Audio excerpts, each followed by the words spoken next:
Capitol Press Room for Friday, April 3rd. I'm Susan Arbetter. We do have Senator John Flanagan on the phone, who is, ironically, from Long Island. How are you, sir? I'm good.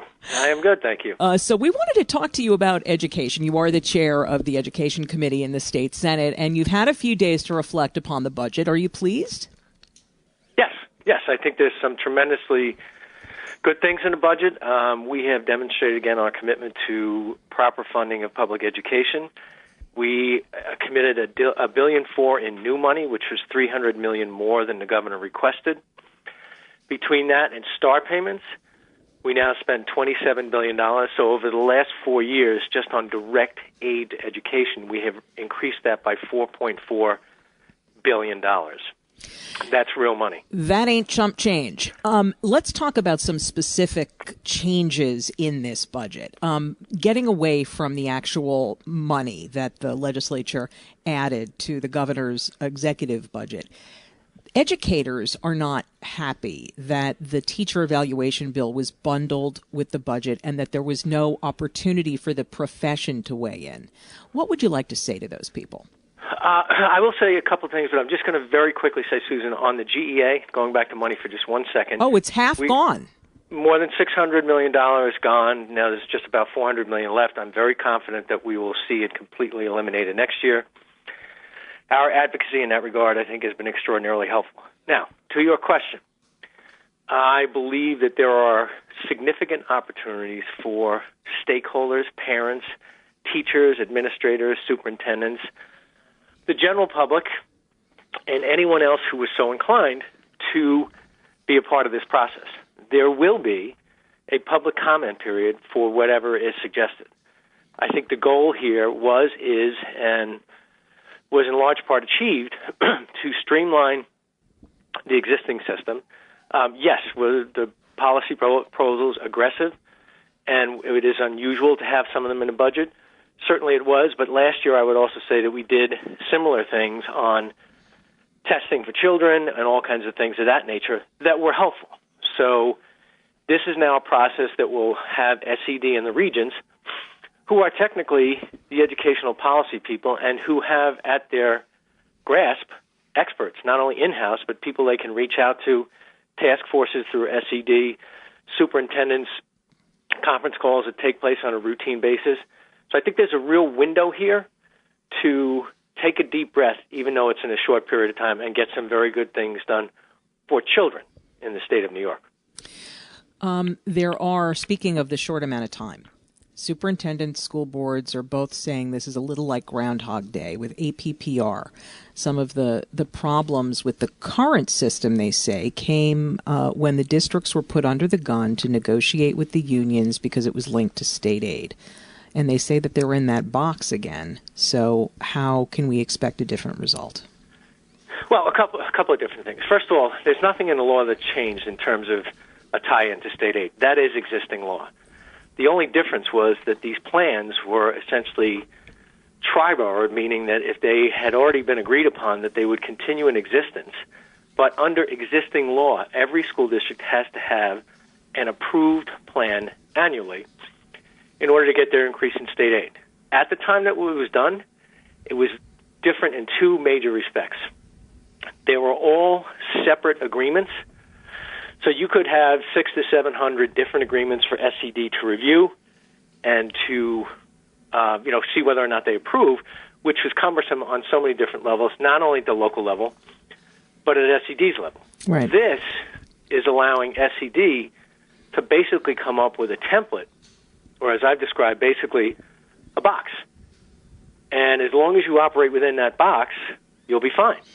And a lot of the input that they'll have in determining how that box should be structured will be based on looking at previous plans, what has happened during negotiations, what are the opinions of, again, the educational professionals, including superintendents, and it should make it significantly easier to approve those plans, because you're not looking at 700 separate ones. You're looking at ones that could probably fit within a menu of 10 or 12, which should really help a lot of the issues that have been brought up before.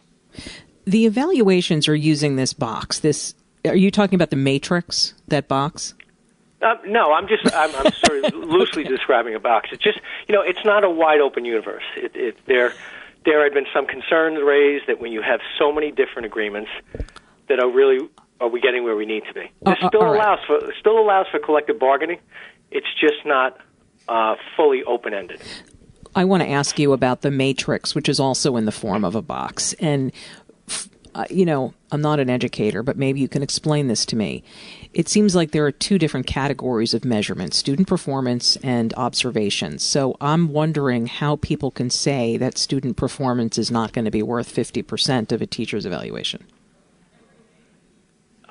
Well, first of all, there's absolutely nothing in the legislation that speaks to 50%. People should really understand that the governor's proposal, again, while very aggressive at its inception, there have been a number of changes. The 50% is out. Yeah, but half of it is student performance and half is observation. Again, I'm asking you because I don't understand. No, and believe me, we drilled down on this. I heard many, many, many comments and questions from my own colleagues. I don't read it that way. I don't believe it should be read that way. I think there's enough flexibility so that SED and the regions, through regulations, and again, with an extensive public comment period, they can address that. My sense is I don't think you're going to see SED looking to go from 20-20-60 to 50-50 or 60-40. I don't see that happening.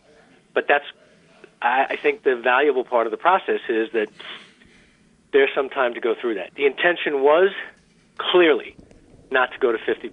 The intention was, how do we make these exams better? And let's go to something that's extraordinarily important.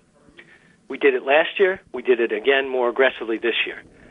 Right in the statute, it talks about ways to reduce testing, ways to reduce student anxiety. That's sort of, that's the beginning point.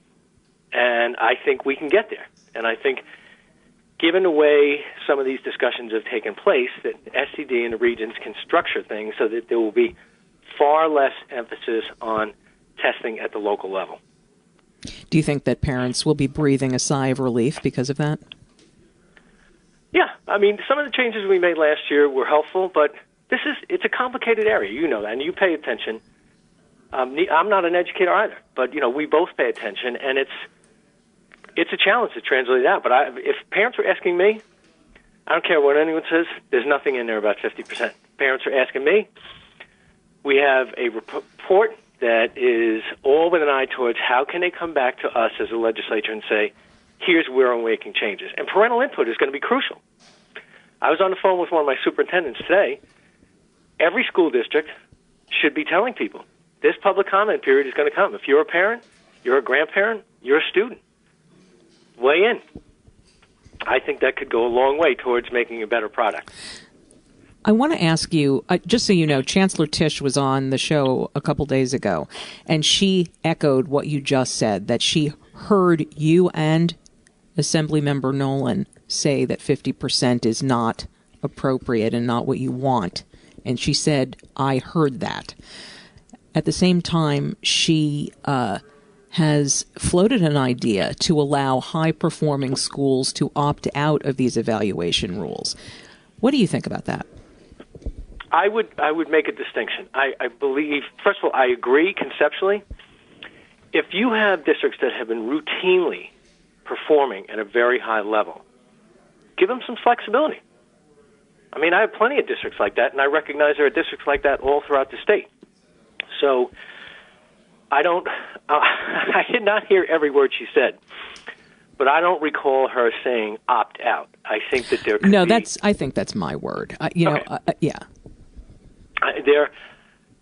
She already got some pushback from NYSED, which, frankly, I find quite surprising because this is not to pit one against the other. But if you are doing well, okay, then let's give you some flexibility. This is sort of, I look at this a little bit. If you look at the whole concept of the struggling schools, or as the governor describes them, failing schools, we're putting them under more of a microscope. So as you move out and you move ahead, this is not about wealthy versus poor, because there are plenty of high-performing districts in rural areas where income is at, substantially lower levels. So there's... Well, let me ask you a quick question. Yeah, sure. Our time is up, but if you can wait 30 seconds, do you have another 3 minutes to spend with us? Sure. Great. I appreciate that. Senator Flanagan will be right back. Senator John Flanagan, who is the chair of the Education Committee in the state Senate, is my guest. So some of the educators have weighed in on this idea of having high-achieving schools not have to do the evaluation thing. Okay, opt-out was my word. They say things like, hey, suburban teachers get smaller classes and more pay. With Tish's proposal, they'll get more job security. Another issue is that poor schools will be a place to get experience for teachers, and then they can move on, which will make the gap even wider since evaluations force bad teaching. And finally, we're not finding an achievement gap, but an opportunity gap, and that is a blatant discrimination of those in high needs. Now, we've had a conversation before, Senator, and I said to you, why fix something if it ain't broke? But this is what they say about that. So how do you respond? I respond in a couple of different ways, and you and I have talked about this. I believe the level of the dialogue and how it's constructed is extraordinarily important. I take incredibly seriously what I do. I've spent time traveling all around the state, meeting with colleagues in their districts, and having gone through all these issues. When children in Plattsburgh or Chautauqua or the Southern Tier aren't doing as well, then we need to find ways to help them. And yet, at the same time, there are plenty of examples of great things going on in those communities as well. There is an opportunity gap, of course, but I will also say that we have driven more money to high-need school districts, and while I believe that is an important endeavor, it's not the only piece. And I do believe there should be flexibility because, ultimately you want to have kids that are ready to go on to gainful employment or to our public colleges and private colleges and universities. And I know how this happens, and I know the things that people say, but I also know very clearly my colleagues and I care deeply about every kid in every community across the state of New York. So if someone's doing it really well, okay, give them a break. And if someone needs help to get to the point where they're doing it really well, then give them the money and give them support. And I believe there are things in this budget that will go towards that. Master teachers, teacher excellence, now trying to recruit better students into our public colleges and universities for staying and getting into the field of education. So there's a lot here, and I think many of them are positive steps. And by the way, just as you and I are bantering now, this should be part of the debate.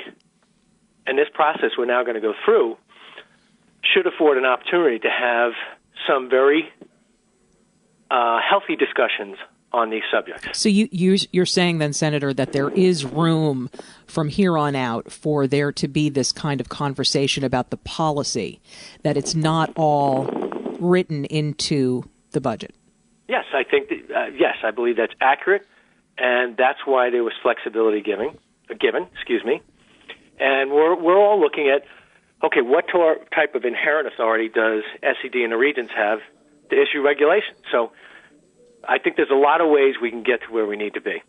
Well, I'm looking forward to talking with you more about this very important issue. Republican State Senator John Flanagan is the chairman of the Education Committee in the Senate. Thanks so much for spending time with us.